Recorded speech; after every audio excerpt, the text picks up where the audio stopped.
All right, let's go ahead and get started, everybody. Welcome back to the Dharma Doors. I'm MC Owens, and this is the San Francisco Dharma Collective. Um, Tonight is going to conclude the Vacchagotta Trilogy, as it's known. So these are three suttas from the Majjhima Nikāya that are all teachings that are given to one of the wanderers. So this is the section of the Majjhima Nikāya that's all of these teachings the Buddha gave to various wanderers. But actually, the first three suttas are all given to the same person, this guy Vacchagotta. And so we've kind of been seeing this unfold from 2 weeks ago when we read the Travidya Vacchagotta Sutta, so the teaching to Vacchagotta on the three knowledges. So just to remind you, 2 weeks ago, this guy Vacchagotta, a wanderer, encountered the Buddha, and they had a metaphysical conversation about omniscience and about the idea that the Buddha is omniscient, but exactly how is the Buddha omniscient? And that's where we talked about this idea that a Buddha knows all their past lives. A Buddha knows the future karmic outcomes for people and themselves in that sense.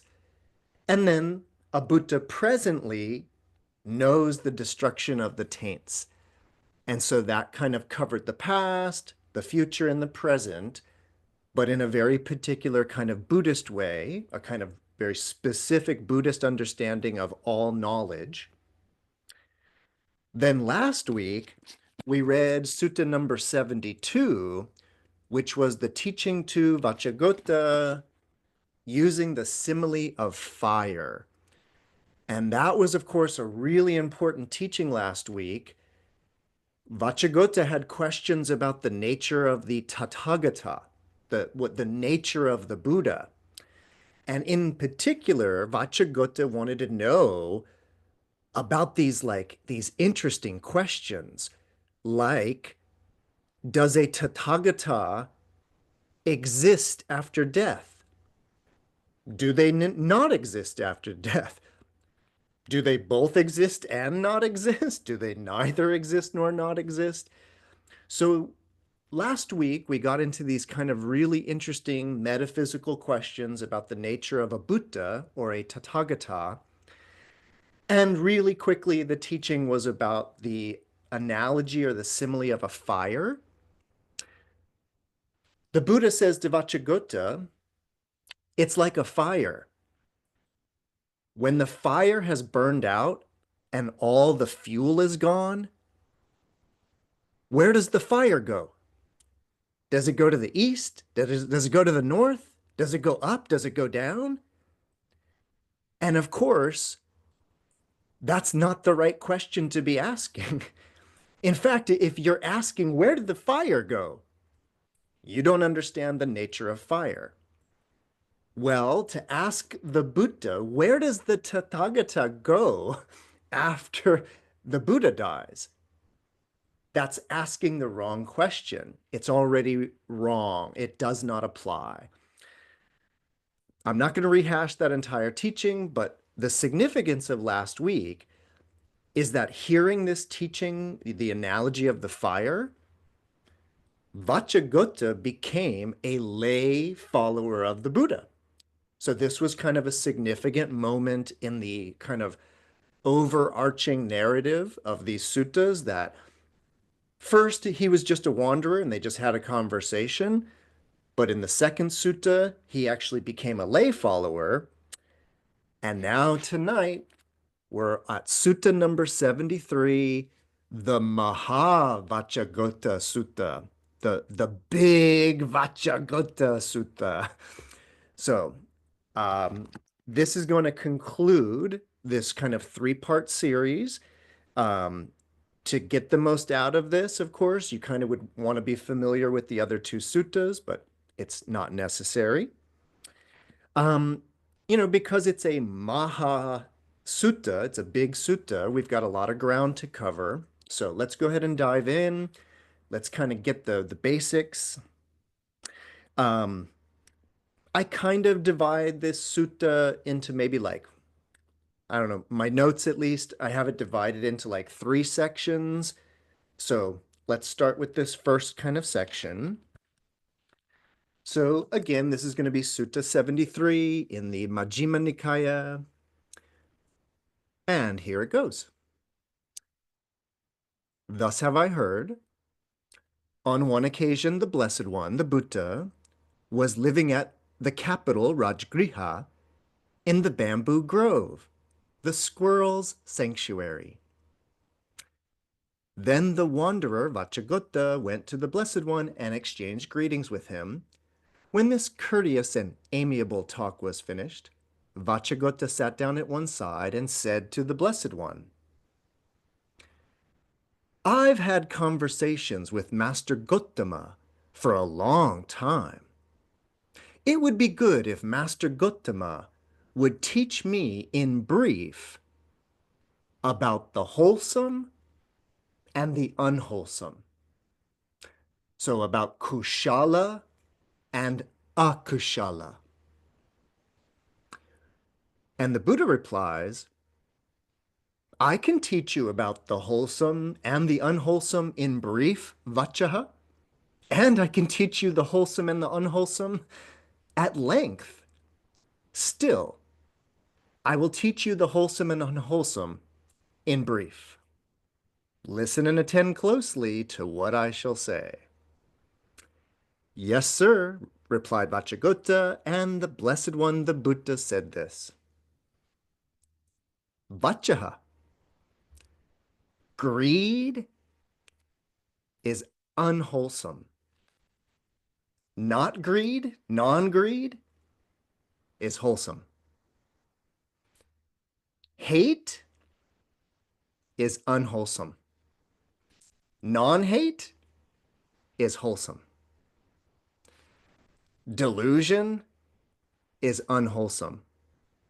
Non-delusion is wholesome. In this way, three things are unwholesome, and the other three things are wholesome.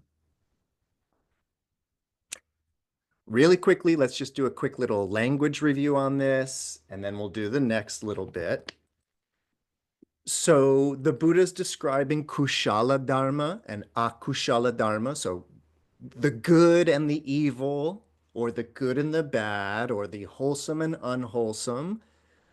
You could also throw in here conducive to enlightenment, not conducive to enlightenment, uh, conducive to the ending of suffering, conducive to suffering.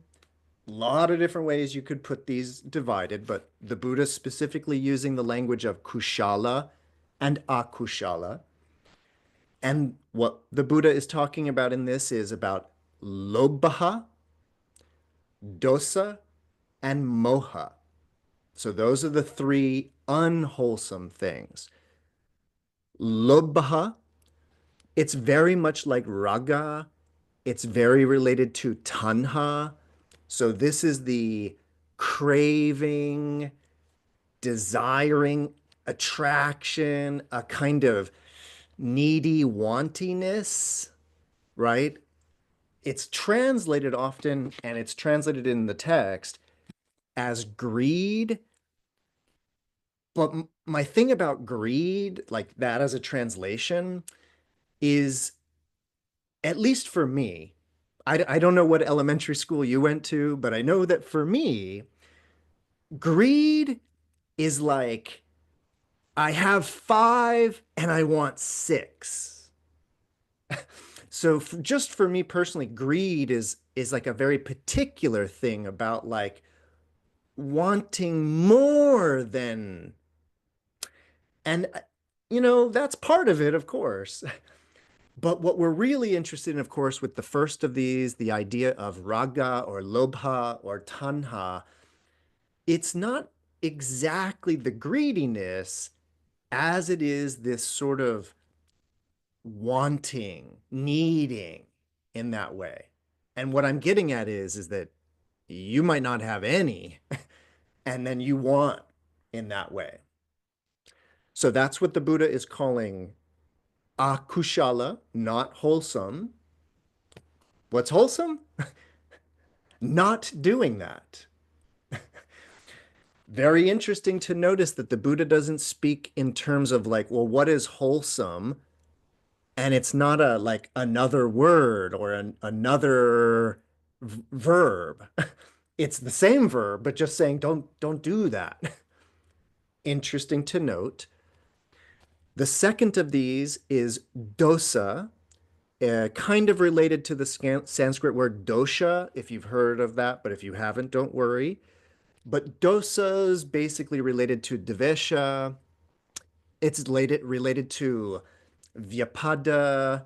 It's related to ideas around being pissed off, being angry, being bitter, being frustrated. All of these fall under the category of dosa. So let's just call it being hateful or angry. And then not doing that is wholesome. Being or getting all pissed off is not wholesome. It's not conducive to awakening in that way. And then the third of these is moha, delusion or confusion, not really understanding what's going on here, not really being clear about what's causing your suffering, not being very clear about the way all of this works. That's sort of moha, confusion or delusion. And once again, the Buddha is saying that that's unwholesome, and to not be that way, that's wholesome. So questions about the, I guess, 3 by 3, wholesome, unwholesome. Nothing we really haven't heard before in that way. And of course, a couple of maybe new folks. So those are, of course, the 3 poisons, the 3 kleshas, the 3 defilements. Greed, anger, delusion is how they're usually translated. And the Buddha says, yeah, that in brief, that's the wholesome and the unwholesome. Now, the Buddha in the next paragraph goes a step further to elaborate. So, in section 5, the Buddha says, killing living beings is unwholesome. Abstaining from the killing of living beings is wholesome. Taking what has not been given is unwholesome. Abstaining from taking what has not been given, that's wholesome. Misconduct in sensual pleasures, usually understood as sexuality, is unwholesome. Abstaining from misconduct in sensual pleasures is wholesome. Lying or speaking falsely is unwholesome. Abstaining from false speech is wholesome. Malicious speech is unwholesome. Abstaining from malicious speech is wholesome. Harsh speech is unwholesome. Abstaining from harsh speech is wholesome. Gossiping, otherwise known as idle speech, is unwholesome. Abstaining from gossiping is wholesome. Covetousness, desiring other people's things, covetousness is unwholesome. Not being covetous is wholesome. Ill will or bitterness is unwholesome. Non-ill will is wholesome. Holding the wrong view is unwholesome. Right view is wholesome. In this way, 10 things are unwholesome, and the other 10 things are wholesome. I don't know who out there thought otherwise, but those are the kind of more elaborated list of these 10 unwholesome action or 10 akushala dharma. You might notice that there's a lot of overlap with the precepts. Like if you're familiar with the traditional rules of behavior for Buddhism, what are known as maybe the pratimoksha or just precepts.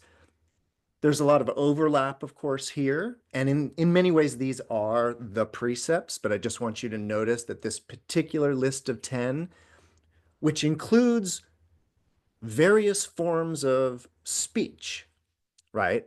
Deceptive speech, harsh speech, malicious speech, idle speech, right? So just notice that little family.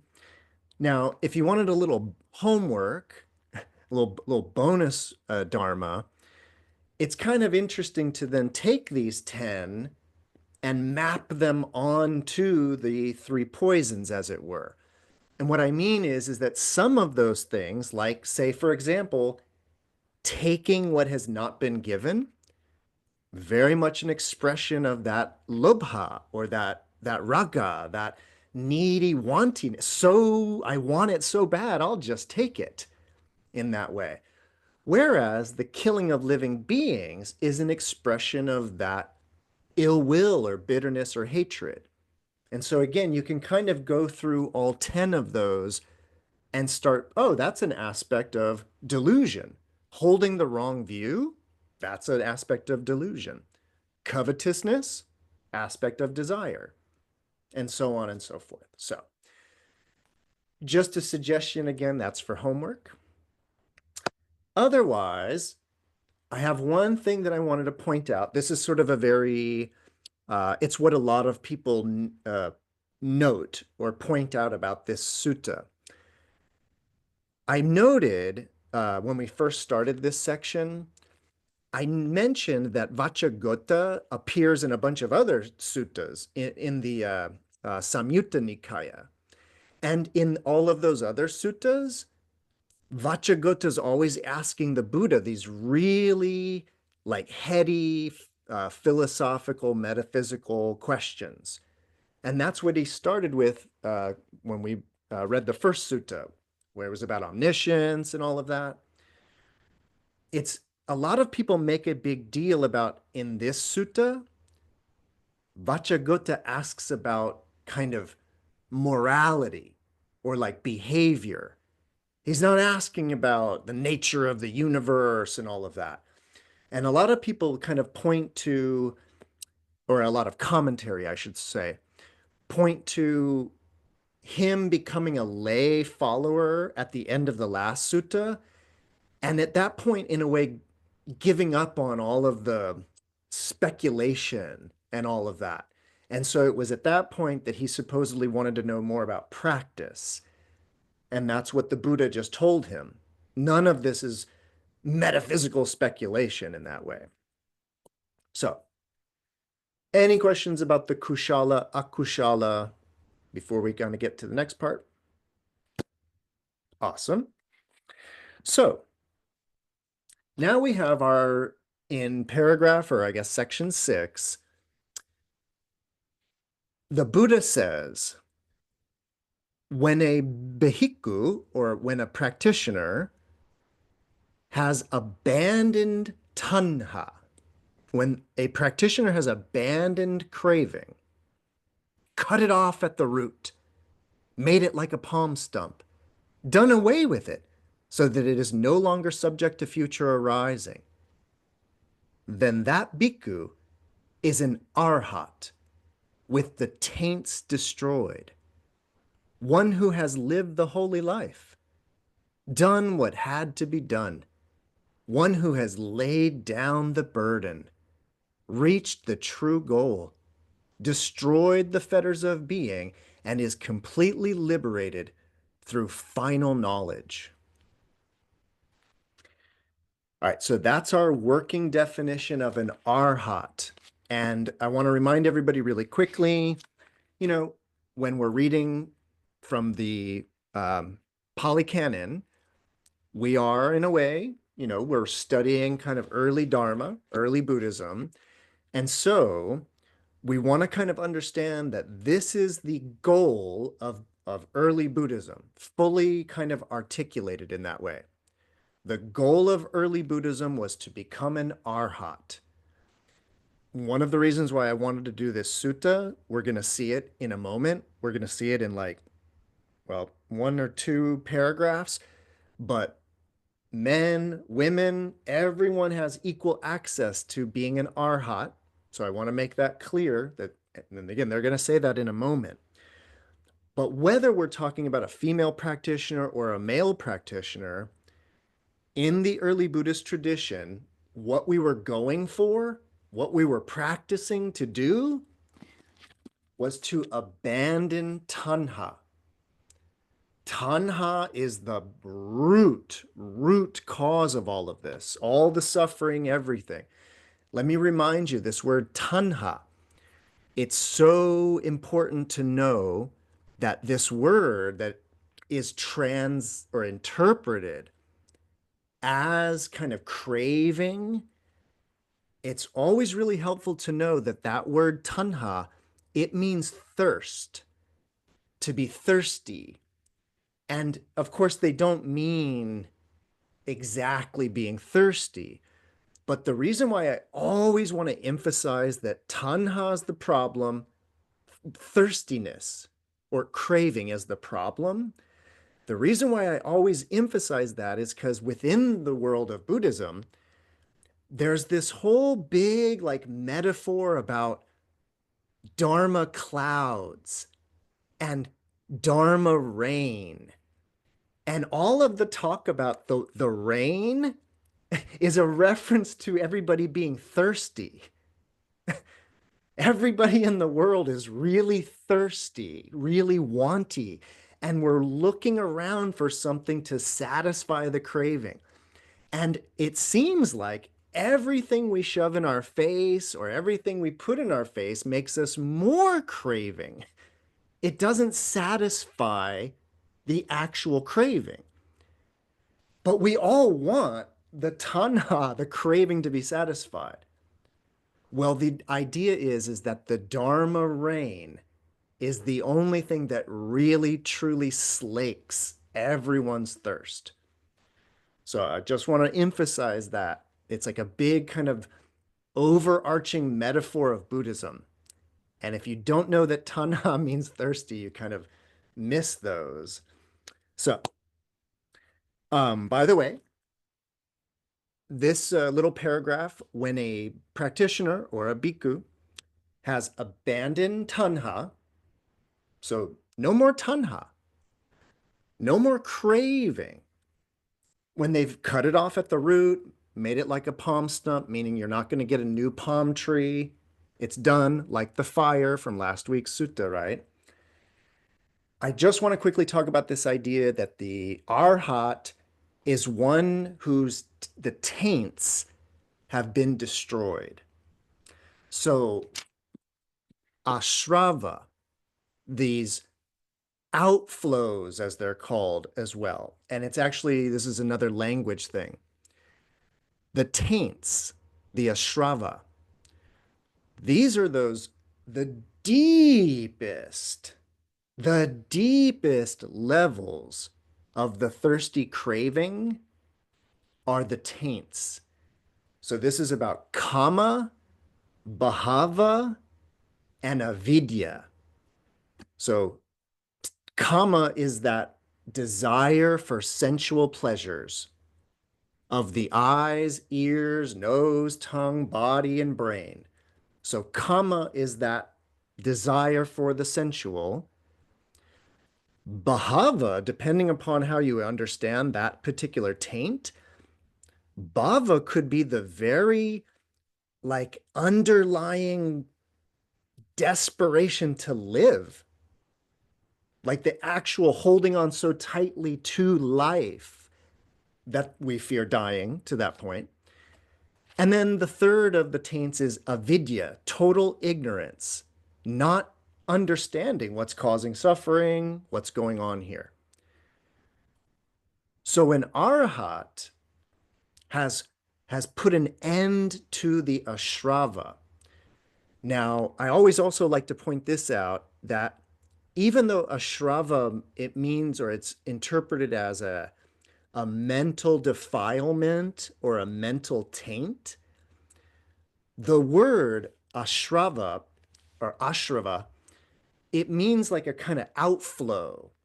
And they often in Buddhism sort of interpret this literally as meaning the outflowing of fluids in the form of tears, saliva, and sexual secretions. And so the idea is that those are these kind of outflows that represent the desire, the bhava, and the avidya in that way. I mention this because there's a word for somebody who has put those out, and they are anashrava. They are without outflows, no more outflows. And an arhat, as we just learned, abandons tanha and therefore completely destroys the taints, those three taints. And so there's two things before we get into the next section. There's sort of two things about that. One, I want to kind of like remind you that the sort of the idea of bhava, like this really deep idea of being, it's what the word bhava means, is like being. This is like a really deep thing, a really deep idea, a really deep attachment in that way. So to get to that level of arhat is like, that's pretty serious in that way. Like these are deep, deep things going on mentally. And so one, they're sort of like getting rid of those. And then the other part of it that's really important is the language of regarding the complete destruction. And in other words, like a palm stump, cut off, not coming back. And that's, of course, a really important part about the Buddhist path is that this is not a temporary cessation of these things like getting angry or what have you. They are a permanent eradication of these things. All right. Any questions about that before we move on to sort of the juicy part of the sutta? Cool. So this is the section that I was, again, really kind of happy to share with you regarding this sutta.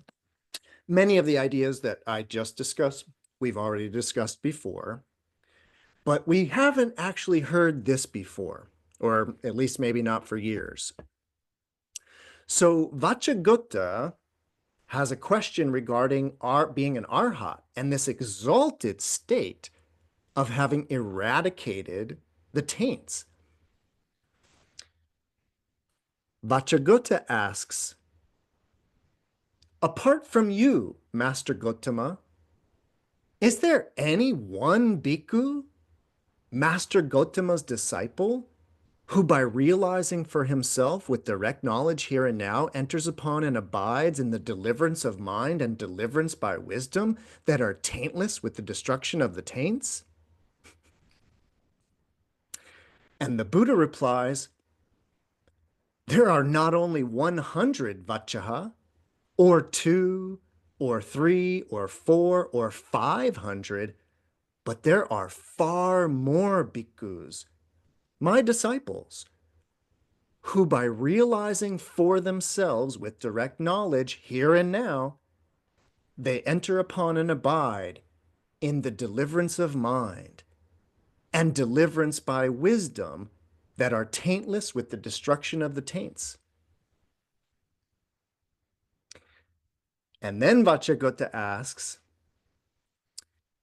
apart from you, Master Gotama, and the bhikkhus, is there any one bhikkhuni, a nun, Master Gotama's disciple, who by realizing for herself, with direct knowledge here and now, enters upon and abides in the deliverance of mind and deliverance by wisdom that are taintless with the destruction of the taints?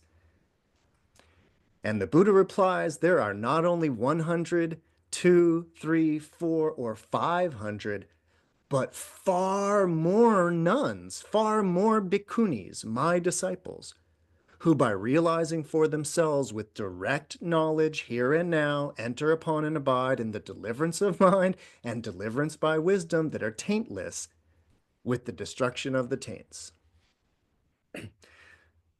Notice they are absolutely equivalent. There's no, oh yeah, there's a couple of bhikkhunis. Nope, perfectly on par. Now, there will be differences as we go deeper into talking about lay devotees versus monastics, and I do want to talk about that. But I just wanted to make that clear that in the early Buddha, don't let anybody tell you different. In the early Buddhist tradition, males and females have equal access to arhatship. They have equal access to all this. So, but next, Vacchagotta wants to know, okay, apart from Master Gotama and the bhikkhus and the bhikkhunis, is there any one male lay follower, Master Gotama's disciple, clothed in white, leading a life of celibacy, who, with the destruction of the 5 lower fetters, will reappear spontaneously in the pure abodes and there attain final nirvana without ever returning from that world? There are not only 100 Vacchaha, or 2, 3, 4, or 500, but far more male lay followers, or upasakas, male disciples clothed in white, leading lives of celibacy, who with the destruction of the 5 lower fetters will reappear spontaneously in the pure abodes, and there attain final nirvana without ever returning from that world. All right, so let's talk about that real quick, because so the arhat, male or female, is, again, that's the ultimate goal. All the taints destroyed, the samyojanas, the fetters destroyed. By the way, because I haven't mentioned it recently, or at least I haven't mentioned it tonight, what we're also talking about, if you're not aware, I want to remind you that in the early Buddhist tradition, the teachings are very focused on the idea of reincarnation. It's very much about a discourse going on about being reborn and being reborn again and being reborn again. Now, an arhat is not being reborn. That is the whole point. They are like the fire from last week, where the fire of selfhood, or at least the fuel that was being burned to create selfhood, that fire has been put out in the arhat. And so what or who is there to be reborn? That's the state of an arhat, one who knows there is nothing to be reborn. Again, all the fetters, all the taints are gone. But then Vacchagotta asks about lay people. And lay people here, or a male lay follower, who has destroyed the 5 lower fetters. And, there's this list of 10 fetters. It's very much related to the taints. It's very much related to all these ideas. But there's this list of 10. And if you get rid of the first 5, the first is the view of a self. Now, it's not manas. Manas is one of the other 5. Manas is like an actual kind of sense of like me right now, though. like me now. The first of these, though, of the five fetters, the first of these is the idea of like me next week and me the week after that and me the week after that, like the contiguous sense of self over time. And I'm always talking about this one, as it pertains to you as a baby and actually asking yourself what that even means. Like when I was a baby, even just thinking about it for a moment, you realize this was not a baby. But my point is, the first of the fetters is the belief in like the big self that stretches over time. Even if you get rid of that idea, you might still have a sense of the me here now who understands there's no self. And that's the conceit I am. And again, that's one of the other fetters that would get you into arhat level. But if you just get rid of the view of the true self, the satkaya drishti, and you got rid of doubt that it's even possible to do all of this, by the way, and if you got rid of a kind of obstinate belief in the effectiveness of rites and rituals. It's one of the fetters is believing in the effectiveness of rites and rituals. And then number 4 is one that it'll sound like I've said this many times already tonight. The 4th is kama chanda, the sensual desire, the desire for stimulation in that way. And then the 5th is hatred, vyapada, or ill will. That might also remind you of some of the other things we've talked about. Now, if you get rid of those 5, so you abandon the belief in the true self, you abandon belief in rites and rituals, you abandon doubt, you abandon kamachanda, the wanting of sensual pleasures in that way, and you abandon ill will, then those are the 5 lower samyojana, the 5 lower fetters. And if you're a lay devotee, by the way, you could also be a monk or a nun, but a lay devotee wearing white, traditionally celibate, they could cut off the 5 lower fetters and then they could become what's known as a non-returner. And that's what's described at the end there, this idea of being spontaneously reborn in a pure land, basically a pure abode. And over there, or wherever that is, you'll attain nirvana and become an arhat, meaning you'll get rid of those other 5 fetters. So that's the kind of the highest possibility for a male lay follower.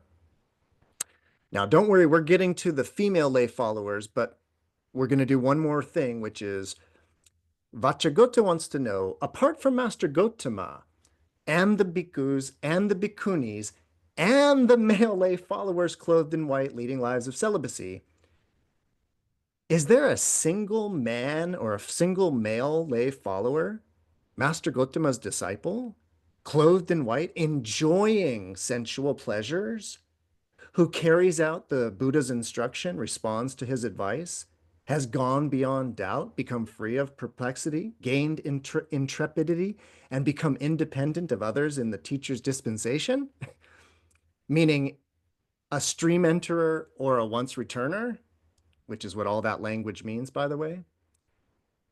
And the Buddha says there is not only 100 or 2, 3, 4, or 500, but far more male lay followers, my disciples clothed in white, enjoying sensual pleasures, meaning not being celibate, who carry out my instruction, respond to my advice, have gone beyond doubt, are free from perplexity, gained intrepidity, and become independent of others in the teacher's dispensation. And then we do all of that again with the upasikas, the female lay followers.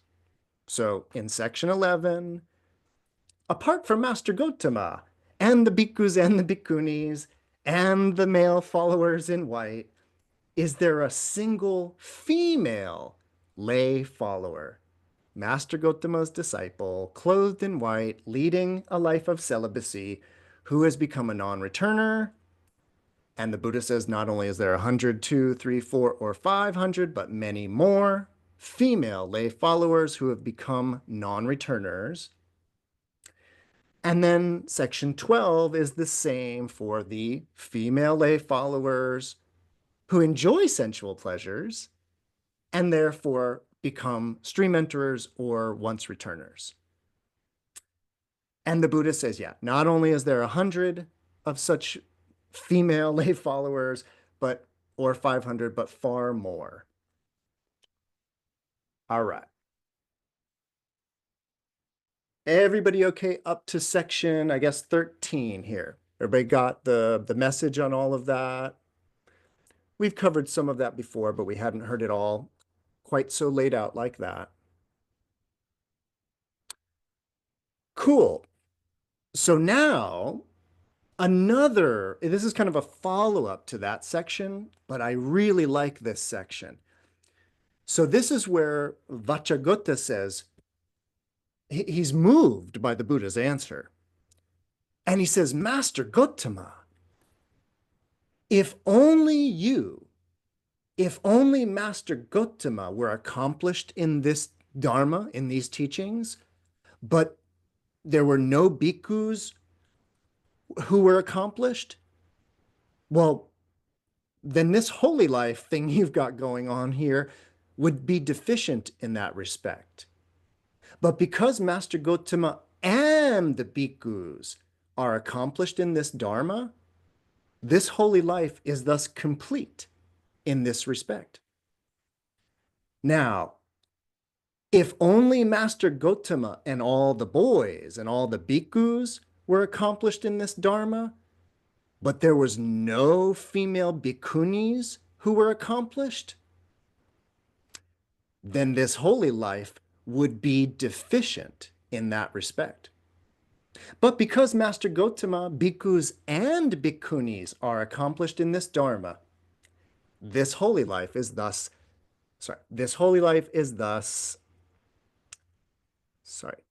not deficient in that respect. And if only Master Gotama, bhikkhus and bhikkhunis and male lay followers clothed in white, leading lives of celibacy were accomplished in this Dharma, but there were no men or male lay followers clothed in white enjoying sensual pleasures who were accomplished, then this holy life would be deficient in that respect. But because Master Gotama, bhikkhus, bhikkhunis, and male lay followers clothed in white, both those leading lives of celibacy and those enjoying sensual pleasures, are accomplished in this Dharma, this holy life is thus complete in that respect.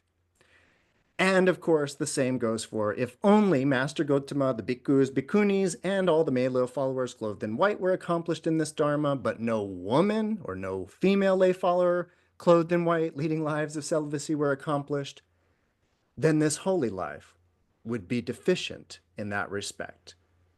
But because Master Gotama, bhikkhunis, male lay followers clothed in white, all the way up to the female lay followers clothed in white, leading lives of celibacy, because they're all accomplished in this Dharma, this holy life is thus complete in that respect. And because of time, I'm not going to go all the way through all the variations of that idea, but I think we all get it, yeah? Cool. And as a little recapping analogy for all of that, just as the river Ganges inclines towards the sea, slopes towards the sea, flows towards the sea, and reaches the sea, so too Master Gotama's assembly with its homeless ones and its householders, it inclines towards nirvana. It slopes towards nirvana. It flows towards nirvana. And it reaches nirvana. And Vacchagotta says, magnificent. Master Gotama, magnificent. Master Gotama has made the Dharma clear in many ways, as though he were putting upright what had been turned over, revealing what had been hidden, showing the way to one who is lost, or holding up a lamp in a dark room for those with eyesight to see forms. I go to Master Gotama for refuge, and to the Dharma, and to the Sangha of bhikkhus. I would receive the going forth under Master Gotama. I would receive the full admission. So now this is where Vacchagotta has now changed, going from a lay follower from last week, and now he wants all in, right? So he wants full ordination as a bhikkhu. And the Buddha informs him, Vaccha, one who formerly belonged to another sect and desires the going forth and the full admission in this Dharma and this discipline, they live on probation for 4 months. At the end of 4 months, if the bhikkhus are satisfied with him, they give him the going forth and the full admission to the bhikkhu's state. But I recognize individual differences in this matter. But Vacchagotta says, Venerable Sir, if those who formerly belong to another sect and desire the going forth and the full admission in this Dharma and discipline live on probation for 4 months, and if at the end of the 4 months the bhikkhus being satisfied with them give them the going forth and the full admission to the bhikkhu's state, then I'll live on probation for 4 years. At the end of the 4 years, if the bhikkhus are satisfied with me, let them give me the going forth and the full admission to the bhikkhu's state. Then the wanderer, Vacchagotta, received the going forth under the Blessed One, and he received the full admission. Now, that's sort of the end of that part, sort of the opening in that way, or maybe that's part 2. And then, not long after his full admission, a half a month after his full admission, the Venerable Vacchagotta went to the Blessed One, and after paying homage to him, he sat down at one side, and he told the Blessed One, Venerable Sir, I've attained whatever can be attained by the knowledge of a disciple in higher training, by the true knowledge of a disciple in higher training. Please, let the Blessed One teach me the Dharma further. And the Buddha replies to this by saying, ooh, in that case, Vaccha, develop further 2 things, samatha and vipassana, serenity and insight. When these 2 things, shamatha and vipassana, are developed further, they will lead to the penetration of many dharmas, of many things. In case you're wondering, like what kind of things, Buddha? Well, Vaccha, to the extent that you wish, you might think, may I wield the various kinds of supernatural powers. Having been one, may I become many. Having been many, may I become one. May I appear and vanish. May I pass unhindered through a solid wall, through an enclosure, through a mountain, as if I were moving through empty space. May I dive in and out of the earth as though it were water. May I walk on the water as though it were the earth. Seated cross-legged, may I travel in space like a bird. With my hand may I touch and stroke the moon and the sun, so powerful and mighty though they may be. May I wield bodily mastery, even as far as the Brahma world. If you think all of that, Vaccha, you will attain the ability to witness any aspect therein, there being a suitable ayatana, there being a suitable basis for the development of those superpowers. To the extent that you wish, you could think, may I, with the divine ear element, which is purified and surpasses the human ear, hear both kinds of sounds, divine and human, those that are far as well as those that are near. You will attain the ability to witness any aspect therein, there being a suitable basis. To the extent that you wish, Vaccha, you might think, may I understand the minds of other beings, of other persons, having encompassed them with my own mind. May I understand a mind affected by lust as affected by lust, and a mind unaffected by lust as unaffected by lust. May I understand a mind affected by hatred as affected by hatred, and a mind unaffected by hate as unaffected by hate. May I understand a mind affected by delusion as affected by delusion, and a mind unaffected by delusion as unaffected by delusion. May I understand a contracted mind as contracted, and a distracted mind as distracted. May I understand an exalted, lofty mind as an exalted, lofty mind, and an unexalted mind as unexalted. May I understand a surpassed mind as surpassed, and an unsurpassed mind as unsurpassed. May I understand a concentrated mind as concentrated, and an unconcentrated mind as unconcentrated. May I understand a liberated mind as liberated, and an unliberated mind as being unliberated. You will attain the ability to witness any aspect therein, there being a suitable basis. To the extent that you may wish, you might think, may I recollect my manifold past lives, that is, one birth, two births, many births. Thus, with all their aspects and all their particulars, may I recollect my manifold past lives. You will attain the ability to witness any aspect therein, there being a suitable basis.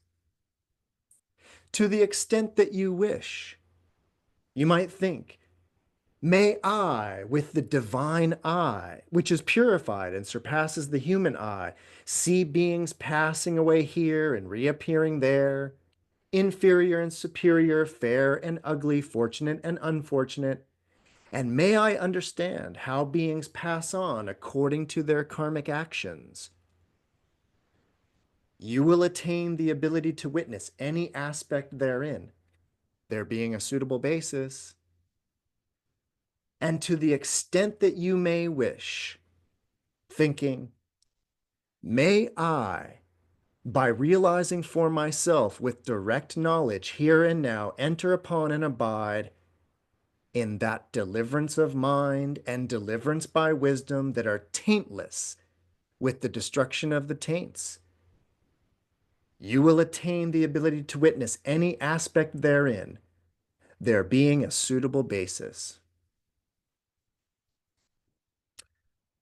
All right, so then the Venerable Vacchagotta, hearing about the spiritual superpowers, having delighted and rejoiced in the Blessed One words, he rose from his seat, and after paying homage to the Blessed One, keeping him on his right side, Vacchagotta departed. All right, before we get to the last section, and the last section is going to tie together everything that we've talked about. Any questions about that section? So after Vacchagotta comes and says, all right, I'm ready for some more Dharma. I'm ready for higher Dharma. And that's when the Buddha says, well, if you want, practice shamatha and vipassana. Cultivate those two practices, right? So we know samatha is the meditation, the calming down, basically calming karmic activity. So the body, the mouth, and the mind, all producing activity. Samatha is about bringing that activity down. So don't need to talk, don't need to move around a lot, and then you don't need to think so much. And so all of that is the calming. And that allows for clear insight, vipassana, clear seeing and understanding. And these two practices, if done correctly, start to support each other.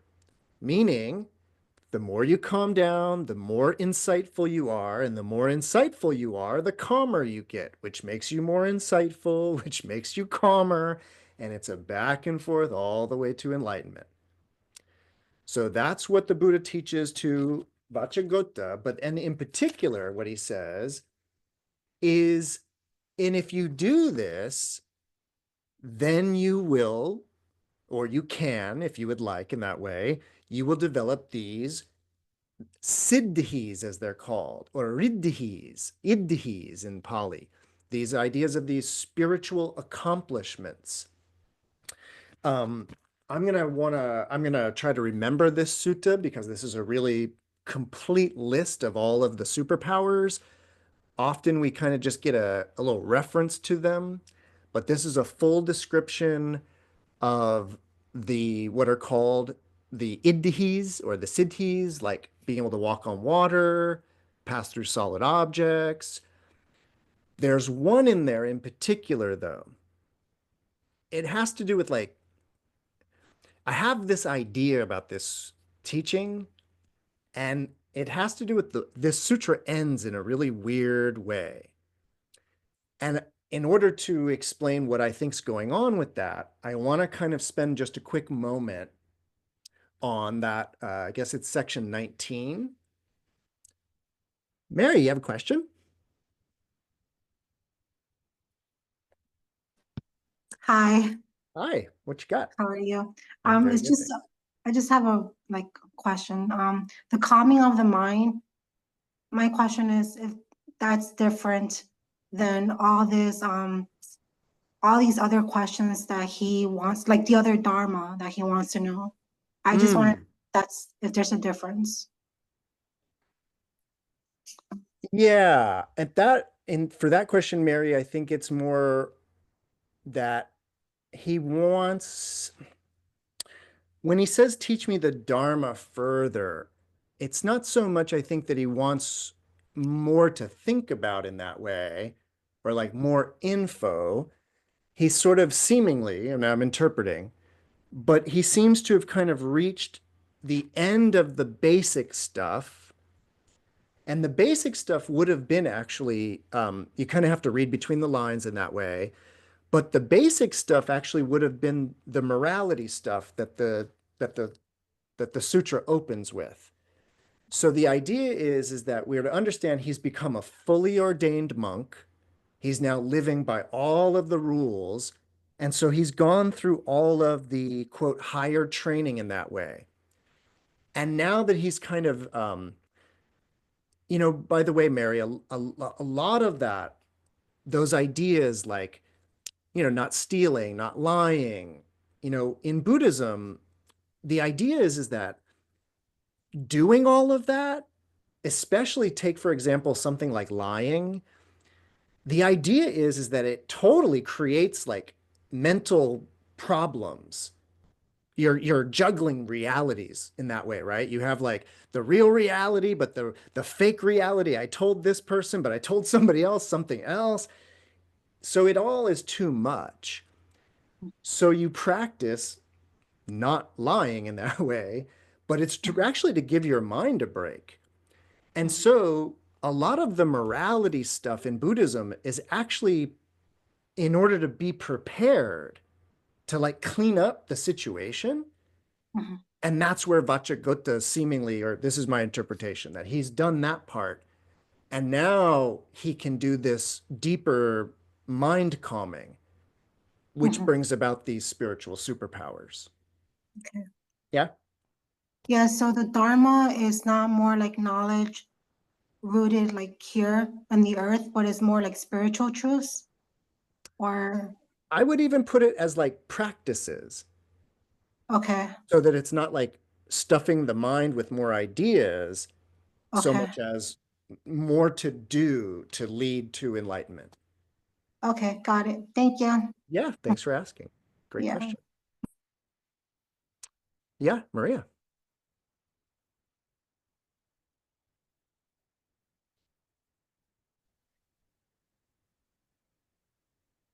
Uh, Hi.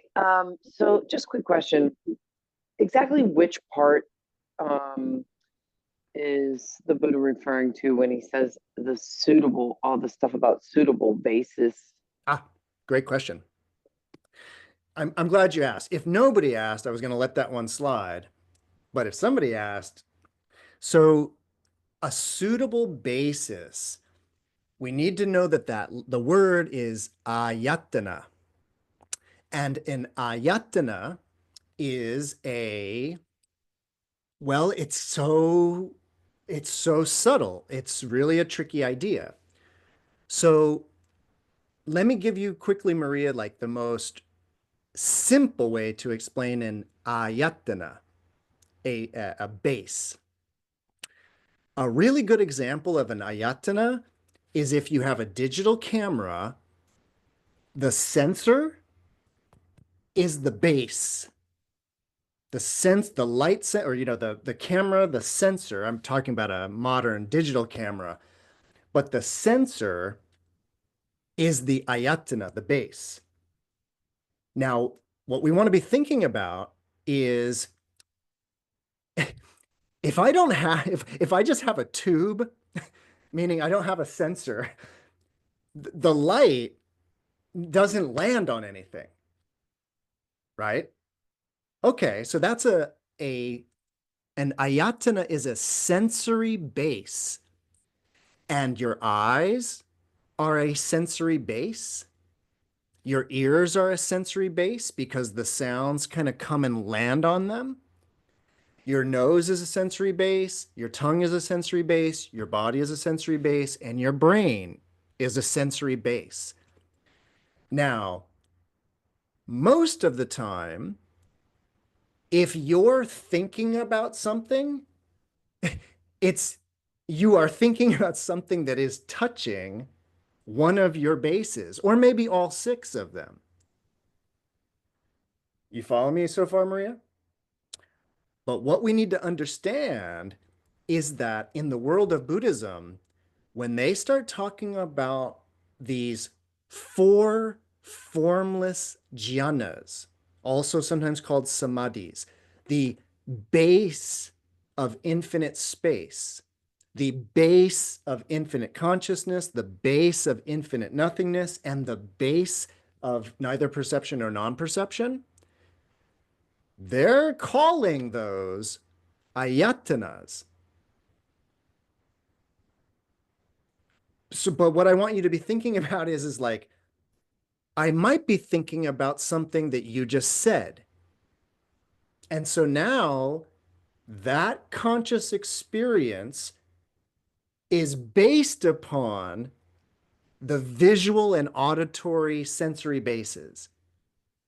Those are not the appropriate bases to be developing the superpowers. And this is where language starts to get crazy tricky because if I call it consciousness, that's actually not what we're talking about.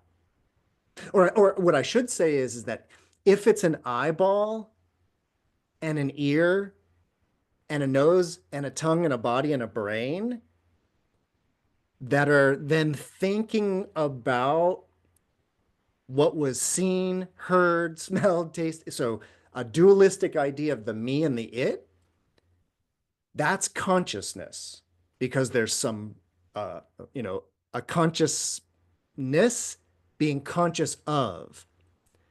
But when we start talking about the base of infinite space, I want you to kind of really think about this, that rather than your eyes, rather than your ears, your nose, your tongue, your body, or even your brain, the base of your meditation is infinite space.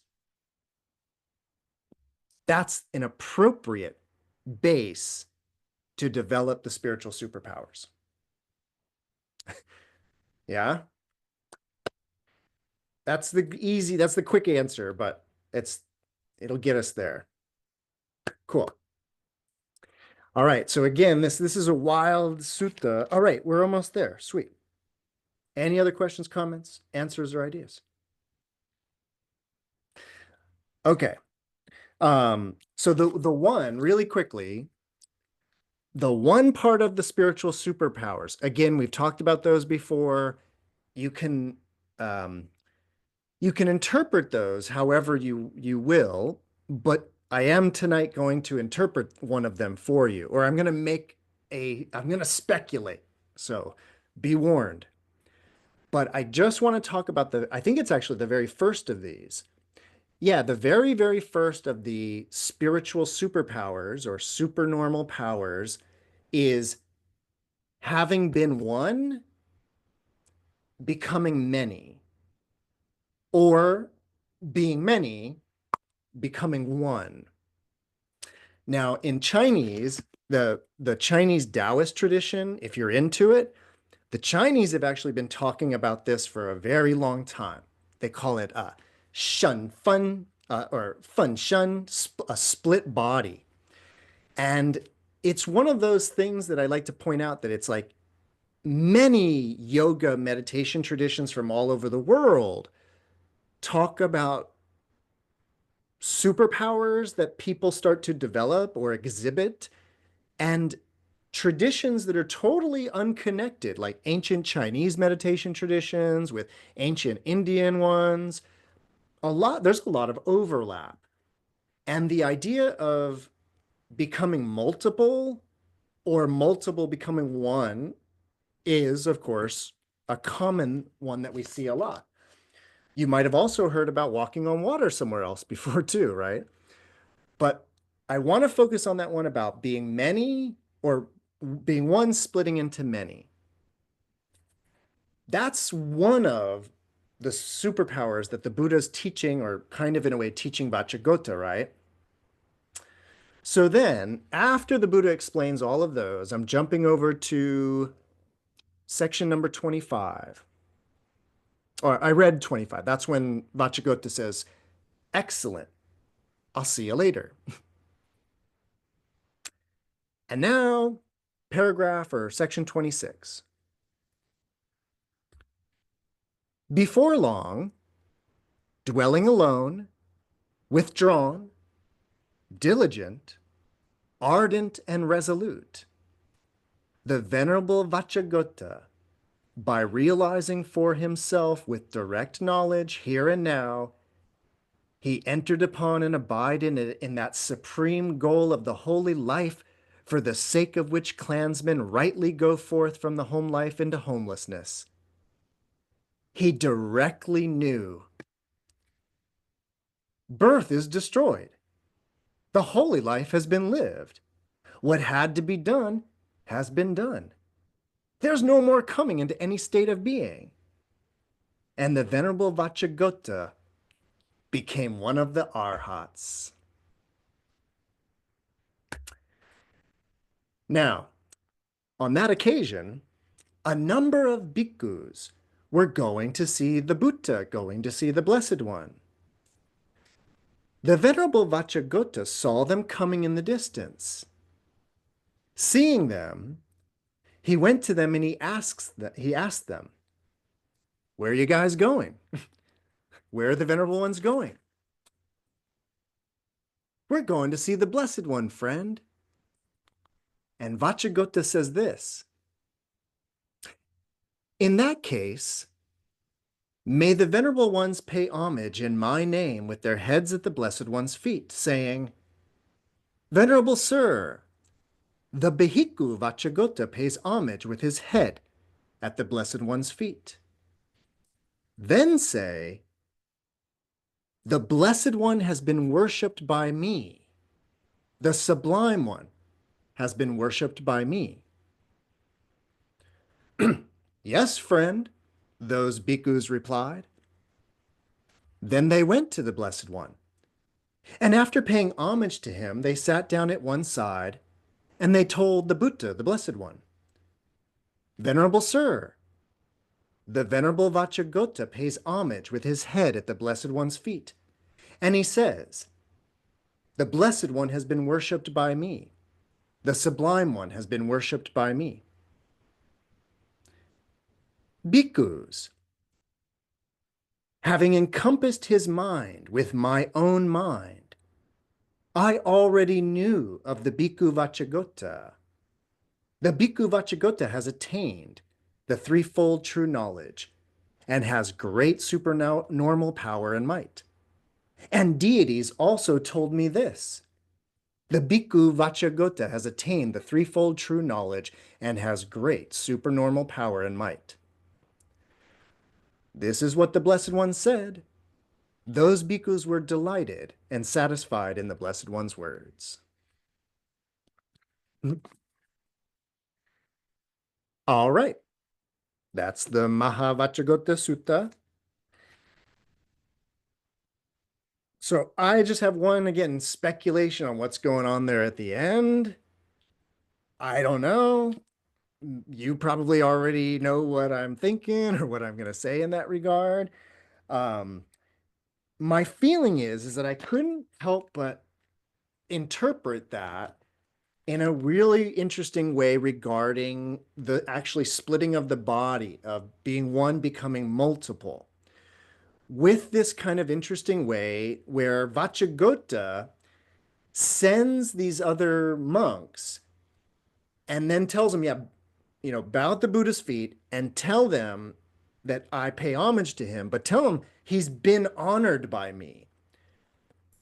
But the other monks are the ones that bowed before the Buddha.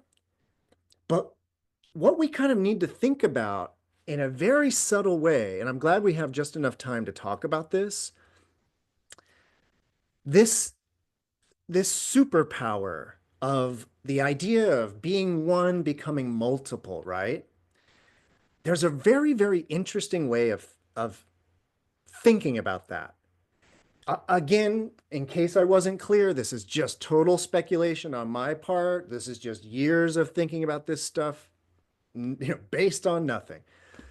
But what I think about regarding this idea, it's not so much about what does it mean or what would it mean to have multiple bodies. From a Buddhist point of view, it's about this delusion of having one body. That's actually the more problematic part. And so notice that when Vacchagotta becomes an arahat, by definition, he's no longer thinking in terms of I, me, and mine. He's a part of the Sangha now. He's a member of the Sangha. And so, what really is the distinction between him and these other bhikkhus? Is it one of personal identity? But Vacchagotta has put away or abandoned such personal identity in that way. My interpretation of the end is that's it's almost like a Zen thing in that way, where Vacchagotta basically reports to the Buddha that he's attained arhatship, but in this really subtle way of sending his, these emissaries to do this performance. And then the Buddha is basically saying, Yeah, but I already knew he was an arhat because I got gods talking to me on the sideline. So, that's the Buddha's answer. But that's how I interpret that little interesting exchange at the end there. All right, questions, comments, answers, ideas about it. Anything in the sutta? Anything? Yeah, no. I've been sitting on it. I wanted to say it earlier. I didn't, but just that, this idea that even today at 2025, almost are we? Yes. And there are still some Theravadan, groups that won't ordain females, and it's shocking. Yeah. I mean, that's the Buddha's words. He said it. Yeah. Perfect equality. I mean, it is true that there are a few sutras with, female protagonists, monks or huts or whatever. But yeah, anyway, so thank you for that. And for all of it. My question at the end was gonna be, yeah, sort of what it's helpful to have an inkling of what these siddhis are. Like, what does it mean in this life, for me, a householder, and so the interpretation was helpful. It was kind of how I was thinking of it, and it was helpful. Thank you. Nice. My pleasure. Any other thoughts, ideas?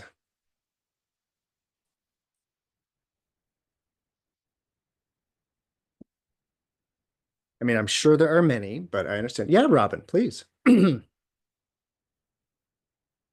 Okay. Thank you. Would you say that as you're, since we don't really say the opposite, it's not kill, what you would do besides doing the wrong thing. So in a way, sort of along those lines, would you say that you were taking pleasure in what is real by participating in these superpowers? In other words, you're not getting much pleasure. You're not going to have pleasure in the mundane, but you are going to get pleasure because some sense of pleasure in these superpowers. This, of course, is a topic often discussed in that way. And what I mean is that the topic of these superpowers, it comes up a lot in terms of like how should we think about these, both in terms of what I was saying earlier, like do we take them literally, do we take them metaphorically, is there like actually a middle path in a way between literal and metaphorical, if you know what I mean? Like they're trying to say something, but my point is that in the world of Buddhism, there is always like Hinayana, Mahayana, even Vajrayana. There's always this kind of idea that one should be a little careful around the siddhis. And the being careful is that they can be desirable. The main critique that I see a lot in different other, it's more Mahayana sutras than the Hinayana, but it's actually about ego inflation. It's actually kind of about showing off for people is what often people are accused of. Now, so my point is, Robin, if you've never heard me say this before, in the world of kind of,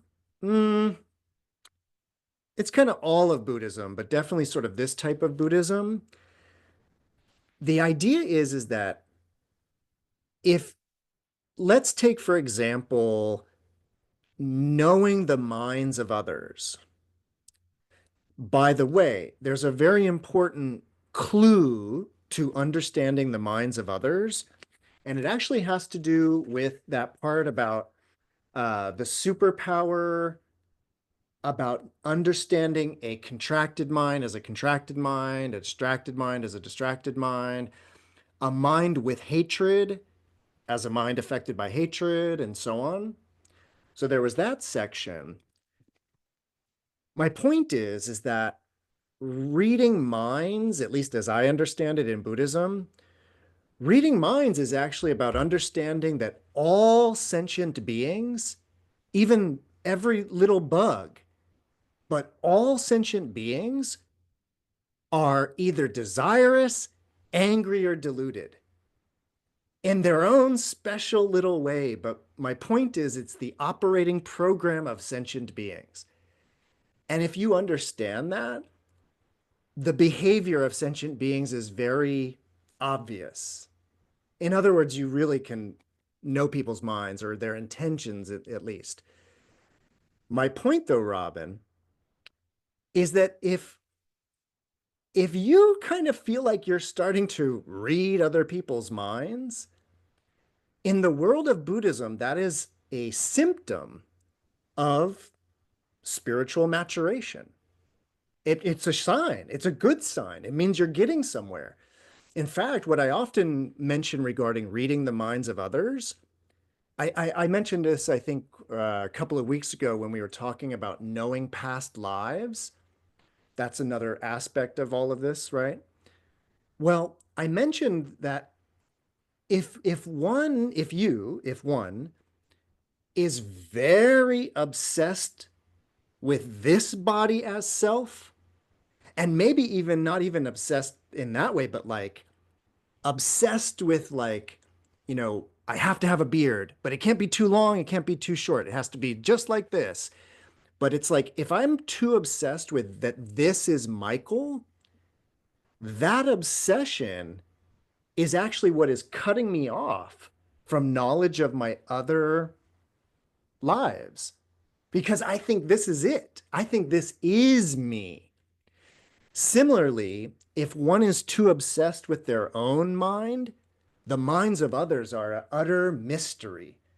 But if one is not egoically just, obsessing with their own self, other people's minds become more open to you.